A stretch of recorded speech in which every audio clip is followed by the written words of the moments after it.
Soplar sobre la herida. Padre Jorge Oesterhel, Isabel Pisano. Soplar sobre la herida.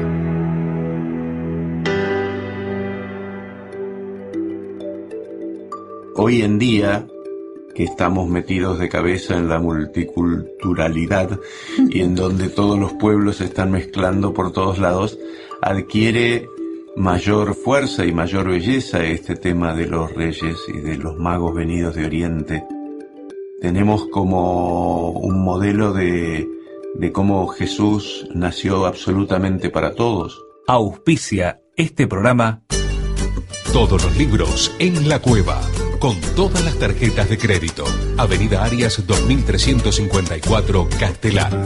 4489-4164 y Avenida San Martín 2651, Caseros. 4734-4440. En La Cueva, con todas las tarjetas de crédito.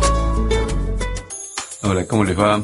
Estamos compartiendo con todos ustedes Soplar sobre la herida. Estoy como siempre con Quique Di Masi y con Isabel Pisano y estamos en época de reyes y de regalos. ¿Qué te trajeron los reyes, Isa? Esperanzas. ¡Epa! De un regalo mejor. No. Hola, ¿cómo están todos? Sí, es cierto. Los reyes, a mí me resulta curioso esto de que todos estamos muy realistas, muy no sé qué, todo es lo que se ve, incrédulos a veces. Pero mientras tanto los papás y hasta los hermanos mayores mantienen en los chicos esta ilusión. Una magia. La magia y el pastito y lo que fuere. Y me gusta, porque finalmente, y a pesar de todo, aunque uno esté avivado, mantiene esa cosa de chico dentro. Y sobre todo lo que me interesa, observándolo en mis hijos y en los chicos, la gente más joven, el no romperle la ilusión a otro. Uh-huh. Que su hijo, su sobrino, el amiguito, el colegio, qué sé yo. Pero mantenerle la ilusión. Y eso me gusta. Es que nos hace bien a todos, ¿no? Todos necesitamos ilusiones, sueños. Sí. Todos necesitamos escaparnos un poco de tanto racionalismo y tanta cosa que tiene que ser de esta manera y no puede ser de otra. Y abrirnos un poquito al juego, al arte, al misterio, a la fe, a la religión, a otras cosas que no sean esta realidad a veces un poco apabullante en la que vivimos. Es que no podemos vivir sin eso. No podemos vivir sin libertad, no podemos vivir sin belleza, porque es como que a uno la mirada también se le va opacando, llenándose. Vos sos de cosas. Una persona muy culta. ¿Quién era el rey cuando Shakespeare era Shakespeare? Nadie sabe quién gobernaba Inglaterra. Ni idea. Shakespeare y toda su poesía son absolutamente vigentes. Los políticos de aquella época ya no existen. No deben existir. No, pero ya no existen en la memoria. Sí. De nuestras clases dirigentes y de nuestros... tampoco va a quedar nada, pero sí va a quedar de lo que se ha creado. Sí va a quedar Borges, va a quedar el Flaco Spinetta, sí. Va a quedar el rock nacional, va a quedar Julio Boca, va a quedar Mercedes Sosa. Todo eso, por ahí pasa la historia de los pueblos, por ahí pasa la historia de los hombres. Mucho más que por los políticos que ocupan los titulares de los diarios. En el arte, en la poesía, en la creatividad, en la fe, en la religión, están los grandes motores de las sociedades y lo que realmente queda, Hace poco, en nuestro programa, el otro de los cuentos, en las noches y los cuentos, leímos todos un cuento que se llama La Virgen de la Montaña. Ujú. que es de Haroldo Conti. ¿Y cómo es? La historia es la de un hombre muy viejito que vive en un pueblo y él siempre va a orar y a tocar la flauta a la Virgen de la Montaña.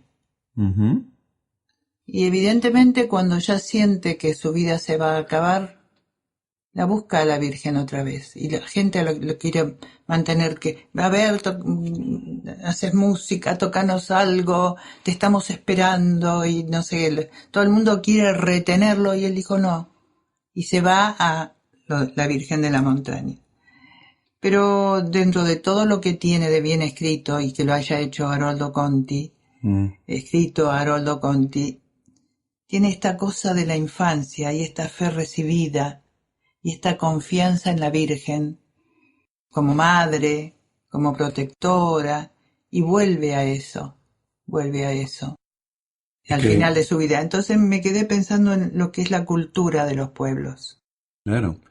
Es que lo de los reyes forma parte, bueno, figura en el Evangelio, sabemos que eran reyes magos venidos de Oriente. Desde el momento que aparece Jesús, aparecen en escena estos personajes venidos de muy lejos que se acercan para adorar al rey de Israel, lo cual nos muestra que desde el primer momento Jesús rompe con esa muralla, digamos, que rodeaba la tradición, que era que el Mesías iba a ser nada más que para los judíos. Desde el primer momento se ve una dimensión universal. Los reyes simbolizan todas las culturas, por eso tienen distintos colores y por eso vienen desde muy lejos y por eso se dejan llevar por estrellas, por sueños en última instancia. Hoy en día, que estamos metidos de cabeza en la multiculturalidad y en donde todos los pueblos se están mezclando por todos lados, adquiere mayor fuerza y mayor belleza este tema de los reyes y de los magos venidos de Oriente. Tenemos como un modelo de cómo Jesús nació absolutamente para todos y de un cristianismo que se había identificado con una cultura occidental y cristiana, para usar el término clásico, con un color, los blancos. En el caso de los protestantes, blancos y muy blancos, rubios. Una cultura identificada con una fe se empobrece como cultura y se empobrece sobre todo como fe. Hoy en día la fe cristiana se va inculturando en todas, desde siempre, pero hoy en día es mucho más patente, en todas las culturas, y en cada lugar va adquiriendo formas diferentes. Cuando el Papa estuvo ahora en África y uno veía esas misas con todos los chicos esos bailando y saltando, hasta los obispos bailando y saltando, uno ve la misma fe incorporada por culturas muy diferentes y distintas formas de expresión. Eso es respetar, porque si no, muchos pueblos hace tiempo han sido colonizados. Claro. Entonces, querer cambiar, pero además querer cambiar porque no sirven estas culturas que venían desde los ancestros. Eso es colonizar a la gente. Y la mente, esta cosa que uno viene trayendo desde no sé cuándo, de su familia, sus abuelos o bisabuelos, lo importante es respetar eso y en todo caso evangelizar eso, que evangelizar no significa colonizar justamente. No, evangelizar es justamente poner en contacto el evangelio con esas culturas que al entrar en contacto se modifican mutuamente. La cultura sin duda se modifica cuando entra en contacto con el evangelio porque recibe un aporte nuevo y además extraordinariamente valioso. Y el evangelio se enriquece al entrar en contacto con nuevas formas de ser leído y nuevas formas de ser vivido. Uh-huh. Es un ida y vuelta. Por ejemplo, que a veces es nada fácil. Por ejemplo, volviendo al ejemplo de África, el encuentro entre el evangelio y muchas culturas africanas genera un conflicto importante con respecto a la poligamia, por ejemplo, donde hay una tradición cultural muy fuerte que va a contrapelo de lo que el Evangelio nos enseña. Bueno, en ese contacto entre esa cultura y el Evangelio viene toda la tarea de evangelizar, de enseñar, de explicar, de comprender, pero la tarea es esa, ir inculturando, no entrar a sangre y fuego a decir esto. No sirve, porque era como despreciable. Claro. Entonces, lo que hoy se hace es extraordinario, y lo que uno ve que hacen tantísimos misioneros que conviven con esas realidades muy alejadas del Evangelio, pero en las cuales ellos van transmitiendo verdades que poco a poco irán germinando e irán creciendo. Como por otra parte hacemos nosotros en nuestros países. Nosotros también convivimos con realidades profundamente alejadas del Evangelio y vamos tratando de convencer, mostrando, iluminando, respetando las maneras que tienen otros, pero diciendo lo que uno piensa y lo que uno siente con respecto a muchos temas que no van con, es decir, si vamos a hablar de la corrupción, o si vamos a hablar de esas cosas, van a contrapelo totalmente del Evangelio, como va a contrapelo la poligamia, y casi te diría que en algún aspecto peor todavía.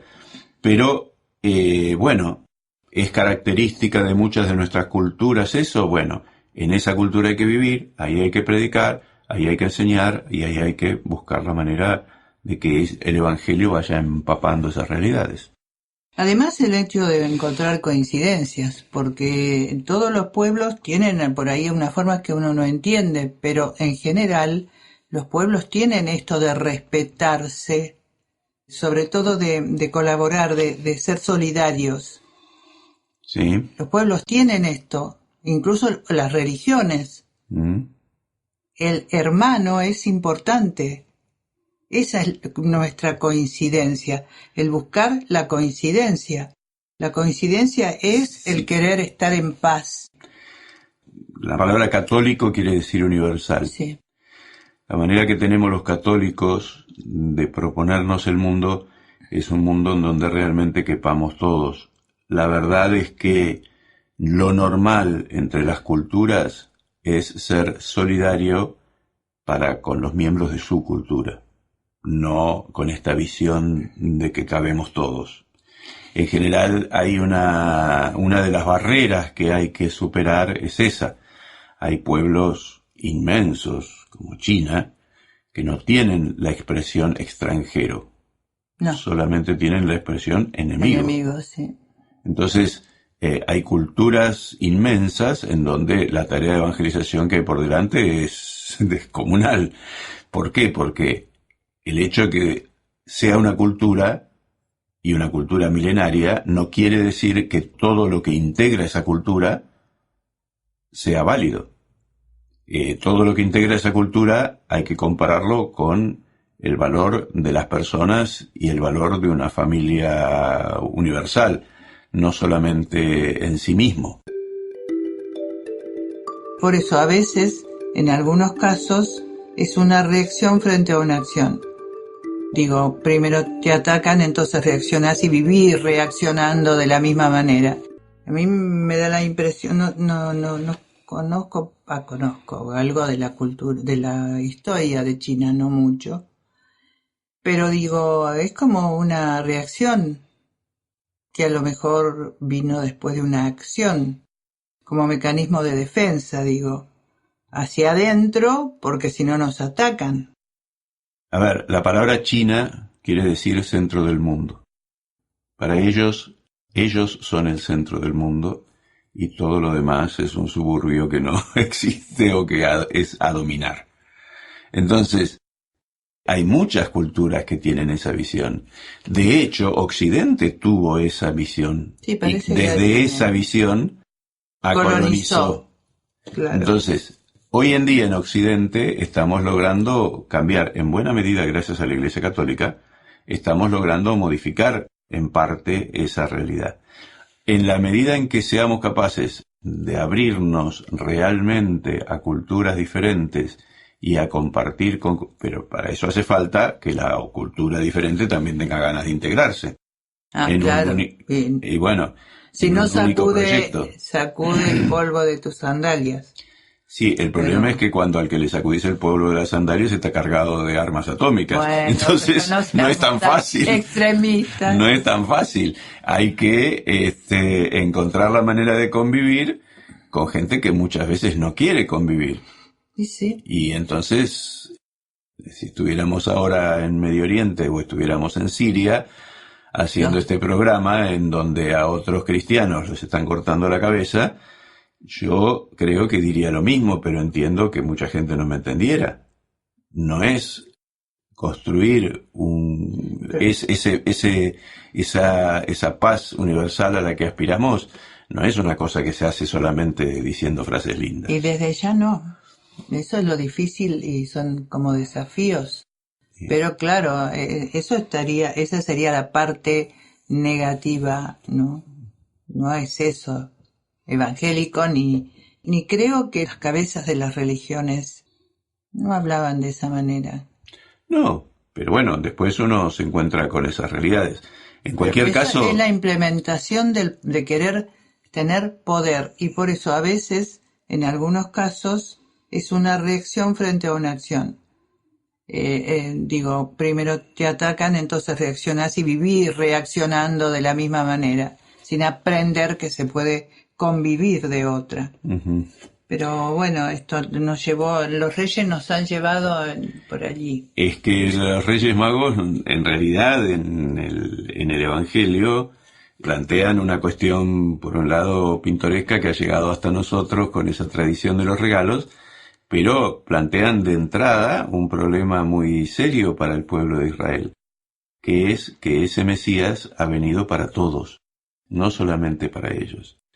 Y entonces esto va a ser muy importante en las primeras comunidades cristianas que se van a ir formando en Grecia o en Roma o en ámbitos ajenos al judaísmo, y en donde van a comenzar a integrarse a la vida cristiana personas que no vienen del judaísmo. Entonces se generan ahí una serie de conflictos, incluso entre los apóstoles, para ver, bueno, ¿por dónde seguimos? ¿El Evangelio de Jesús, el Mesías, es Mesías de Israel o es el Salvador del mundo? De todos, absolutamente de todos. Este paso de que todos somos hermanos y que todos podemos convivir y tenemos que convivir es un paso cultural inmenso que todavía estamos tratando de construir, porque la verdad que falta muchísimo. El otro día, en el último programa, estuvimos leyendo un mensaje de Pablo VI del año 75, pero con una actualidad impresionante sobre estos temas justamente de la paz mundial y de la convivencia. Había algunas frases que nos servían mucho. ¿Vos tenés todavía ese material? Sí, lo tengo y bueno, continuaría. Esto es el discurso de Pablo VI en el Día Mundial de la Paz, del 1 de enero de 1975. Uh-huh. Es decir, que este documento tiene 40 años. Uh-huh. Pero escrito ayer. Parece escrito ayer. Habíamos dejado en esto de educar para la paz. Uh-huh. Sigo. Pero todos sabemos que en la escena de la historia no cambian únicamente los hombres. Lo hacen también las cosas, es decir, las cuestiones, de cuya equilibrada solución depende la convivencia pacífica entre los hombres. Nadie puede sostener que hoy en día la organización de la sociedad civil y del contexto internacional es perfecta. Quedan todavía potencialmente abiertos muchísimos problemas. Quedan los de ayer y surgen los de hoy. Mañana brotarán otros nuevos y todos esperan una solución. Esta solución, afirmamos, no puede ni debe venir de conflictos egoístas o violentos, y tanto menos de guerras sangrientas entre los hombres. Lo han dicho hombres sabios, estudiosos de la historia de los pueblos. Yo también, inerme en medio de las rivalidades del mundo, pero fortalecido con la palabra divina, lo hemos dicho. Todos los hombres son hermanos. Finalmente, la civilización entera ha admitido este principio fundamental. Por lo tanto, si los hombres son hermanos, pero surgen todavía entre ellos nuevas causas de conflicto, es necesario que la paz se convierta en una realidad operante y orientadora. Hay que hacer la paz, hay que producirla, hay que inventarla, hay que crearla con ingenio siempre vigilante, con voluntad siempre nueva e incansable. Por eso estamos todos persuadidos del principio que informa la sociedad contemporánea. La paz no puede ser ni pasiva ni opresiva. Debe ser inventiva, preventiva, operativa. Es muy interesante todo eso porque vuelve a recalcar algo que es común al magisterio de los papas, y es que la paz es algo que se construye día a día. Nosotros a veces tenemos la tendencia a ver la paz como algo que sale solo cuando no hacemos ninguna macana. No, la paz hay que construirla, hay que hacerla. Los seres humanos necesitamos unos de otros y necesitamos construir entre todos la paz, porque los seres humanos somos frágiles y tendemos a romper esa paz. Los seres humanos somos muchas veces egoístas, ambiciosos, violentos, y entonces la paz es un trabajo permanente. Tenemos que alejarnos de una idea utópica y bucólica de la paz, que todos queremos la paz. No siempre todos queremos la paz. Triste. Y sí, pero es así. Vemos con satisfacción que estos criterios orientadores de la vida colectiva en el mundo son universalmente reconocidos hoy día, al menos en línea de principio. De ahí que nos sintamos en el deber de dar las gracias, de hacer el elogio, de animar a los hombres responsables y a las instituciones destinadas actualmente a promover la paz en la tierra por haber escogido como primer artículo de su programa de acción este axioma fundamental: solo la paz engendra la paz. Déjennos, pues, hombres todos, repetir de manera profética el mensaje del reciente concilio ecuménico. No nos olvidemos que esto está escrito en 1975. Sí, hacía 10 años que había terminado el concilio. Sí. Hasta los confines del horizonte. Debemos empeñarnos con todas nuestras fuerzas a preparar una época en que, por acuerdo de las naciones, pueda prohibirse absolutamente cualquier tipo de recurso a la guerra.